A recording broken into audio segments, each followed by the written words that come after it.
রহমানির রহিম। বাংলাদেশ মফস্বল সাংবাদিক ফোরাম বিএমএসএফ আখাউড়া উপজেলা শাখার উদ্যোগে আয়োজিত গাজীপুরে সাংবাদিক তুহিন হত্যাকাণ্ডের সাথে জড়িতদের দৃষ্টান্তমূলক শাস্তির ব্যবস্থার দাবিতে সারা দেশে চলমান সাংবাদিকদের নির্যাতন নিপীড়নের বিরুদ্ধে প্রতিবাদ জানাতে আমরা আজকে এই রাস্তায় দাঁড়িয়েছি।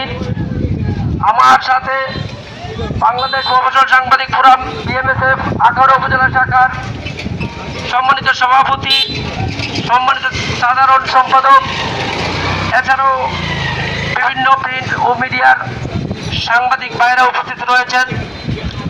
প্রিয় ভাইয়েরা, একজন সাংবাদিককে প্রকাশ্যে এইভাবে কুপিয়ে হত্যা করা হয়েছে। আমরা সবাই ভিডিওতে দেখেছি। শত শত হাজার হাজার মানুষের সামনে একজন জীবিত মানুষকে এইভাবে মেরে ফেলা হলো। একটা লোক এগিয়ে আসেনি তাকে বাঁচাতে। আমরা প্রশাসনকে দোষারোপ করি, আমরা সরকারকে দোষারোপ করি, কিন্তু নিজের বিবেকের কাছে আমরা প্রশ্ন করি না। আমরা 100, 200, 500 লোকের সামনে একজন আরেকজনকে জবাই করতেছে, আমরা দাঁড়িয়ে দেখি, ভিডিও করি, কিন্তু কেউ প্রতিবাদ করি না।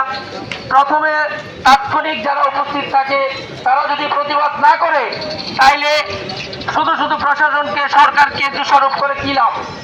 সাংবাদিকদের মধ্যে ঐক্য নেই।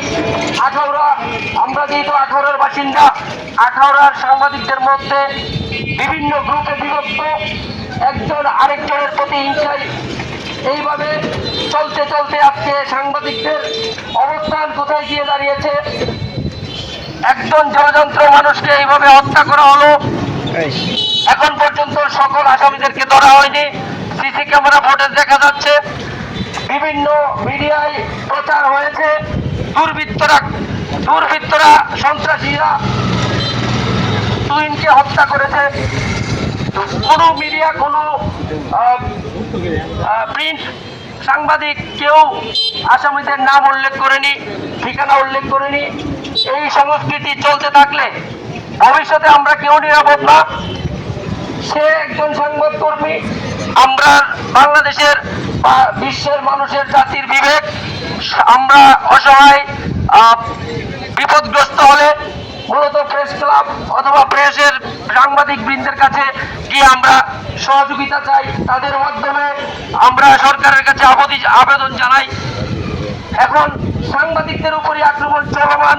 এখন সাংবাদিকরাই নিজেদের সেফটির জন্য, নিরাপত্তার জন্য এখন রাস্তায় নেমে এসেছে। এইভাবে চলতে থাকলে বাংলাদেশের অবস্থা ভয়াবহ আকার ধারণ করবে। বাংলাদেশে কোনো গুণী সাংবাদিক জন্মাবে না।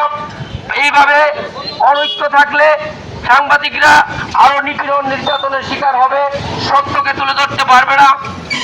আমি আশা করব সকল প্রিন্ট ও ইলেকট্রনিক্স মিডিয়ার ভাইরা, বোনেরা, আপনারা চাটুকারিতা বাদ দিয়ে সত্য প্রকাশ করুন, ঐক্য ধরে রাখুন। নিজেদের মধ্যে ঐক্য না থাকলে ভবিষ্যতে এর চেয়েও ভয়াবহ আকার ধারণ করতে পারে।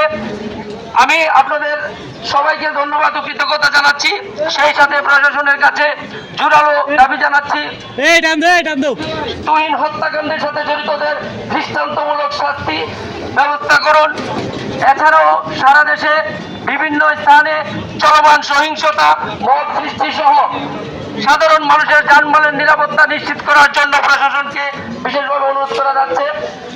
পরিশেষে সকলের সুস্বাস্থ্য এবং দীর্ঘায়ু কামনা করে আমি এখানেই আমার সংক্ষিপ্ত বক্তব্য শেষ করছি। আসসালামু আলাইকুম ওয়া রাহমাতুল্লাহি ওয়া বারাকাতুহু।